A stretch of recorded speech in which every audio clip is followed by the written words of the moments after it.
Novel Cultivation Chat Group Chapter 112. Pelaku yang merampas paket kiriman, benar-benar tertangkap di toilet saat buang air besar. Saat itu, si pencuri sedang bernyanyi sambil duduk di toilet di apartemen sewaan. Tiba-tiba, sekelompok polisi bersenjata menerobos pintu, dengan cepat mengepung toilet di kamar apartemen kecil itu.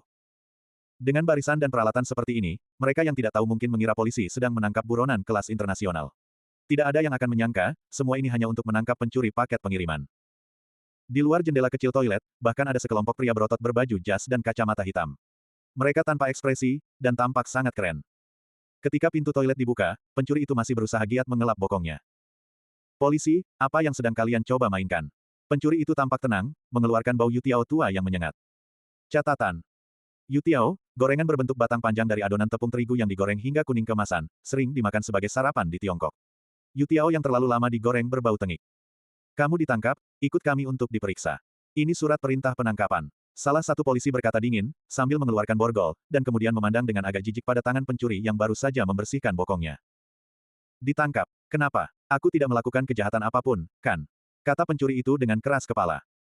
Kemarin siang, kamu menghadang mobil pengiriman, melukai kurir, dan merampas paket kiriman. Apa kamu pikir karena tidak ada kamera di sana, tidak mungkin melihatmu? Polisi itu tertawa dingin. Jika itu hanya mobil pengiriman biasa, atau hanya satu paket yang dirampas, polisi tidak akan mengirim barisan seperti ini. Masalahnya, yang dirampas adalah salah satu tokoh berpengaruh lokal yang sangat dihormati. Pihak itu punya uang, dan bahkan kekuasaannya juga lumayan. Kamu tidak hanya merampas orang seperti ini, tapi bahkan memukul kepalanya dengan tongkat. Apa kamu benar-benar naif berpikir bisa lolos? Patuhi kami, dan kembalikan semua barang yang kamu curi, maka hari-harimu di penjara mungkin lebih nyaman. Polisi itu melangkah maju, dan memberi isyarat agar pencuri mengulurkan kedua tangannya. Wajah pencuri itu berubah, hanya memikirkan paket kiriman itu membuat hatinya sakit. Dia awalnya datang atas perintah pimpinan Sekte Monsabre, ditugaskan untuk datang ke kota Universitas Jiangnan untuk mengawasi keturunan klan Su. Tugas berat seperti ini, misi pengawasan, hanya akan diberikan kepada murid Outer Sect seperti dirinya.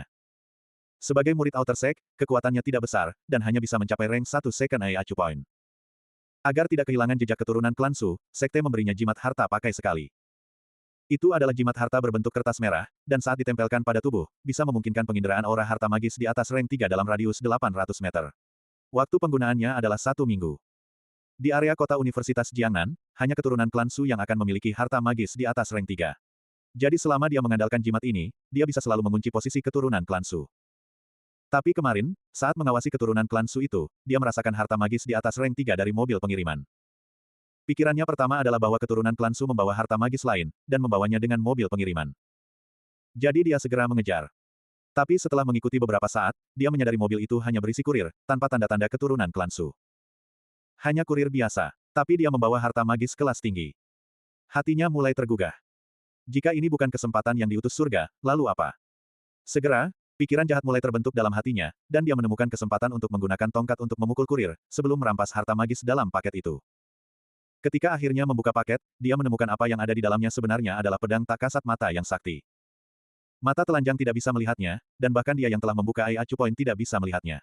Dia bahkan tidak akan bisa merasakan auranya tanpa jimat harta. Tapi itu sesuatu yang nyata bisa disentuh, dan sesuatu yang bisa memotong baja seperti kayu kering. Saat itu dia sangat bahagia.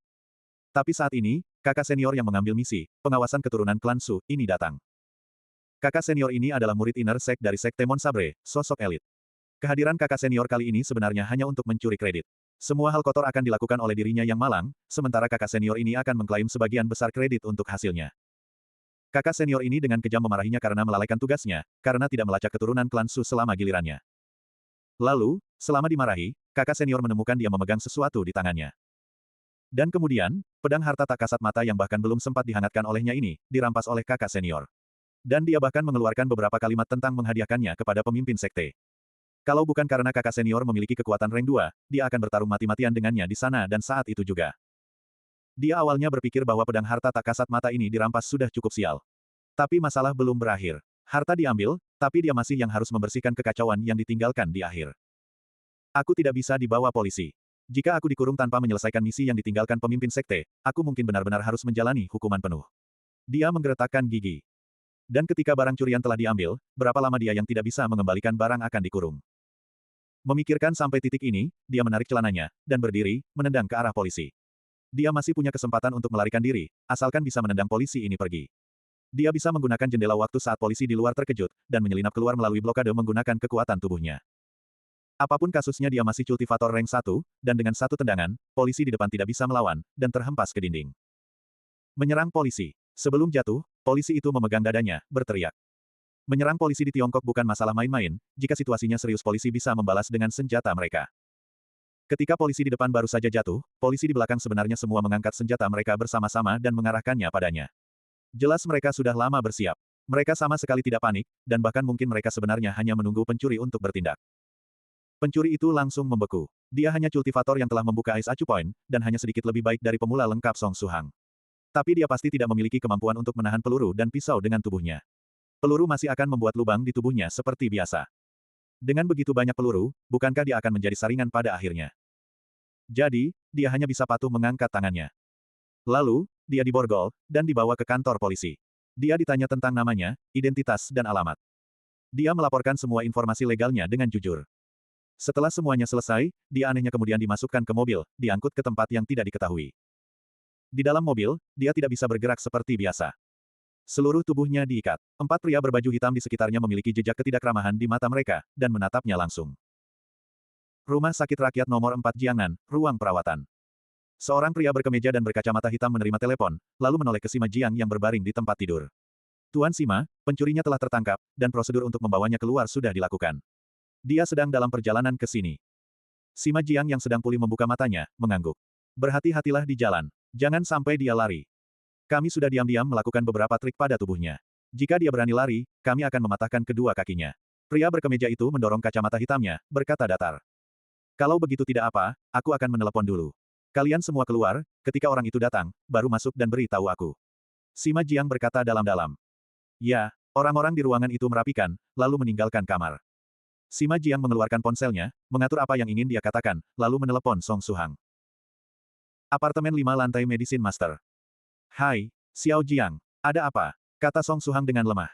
Saat ini, dia memiliki ekspresi menderita saat mengisi daya, kipas api 3 bintang Tristar Roll Flame Fan.